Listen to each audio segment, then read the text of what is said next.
Google Maps as a Sculpture de Jan Robert Lehrte est au départ une œuvre en ligne puisant sur l'interface Google Maps des cartographies du monde issues d'images satellites. Cherchant toutes les 10 secondes un nouveau point de géolocalisation, cette œuvre propose alors un globe terrestre cubique dont chaque face reprend tour à tour les textures des déserts de sable ou de glace, de forêts ou d'océans.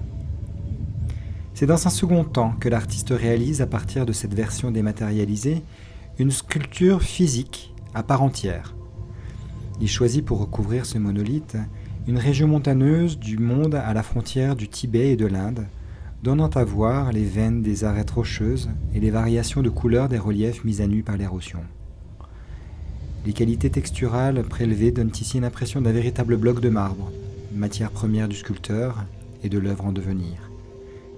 Cette région est aussi un haut lieu d'extraction du lithium, dont on reconnaît les marais salants aux couleurs turquoises qui viennent ponctuer la surface du cube terrestre.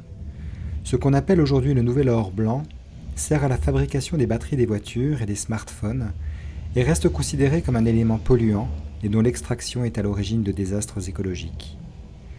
Utiliser une interface informatique comme point de départ de cette œuvre et pointer à sa surface ce qui permet son fonctionnement est une sorte de mise en abîme dont le point de départ et celui d'arrivée nous parlent d'un monde transformé, d'une nature reconfigurée.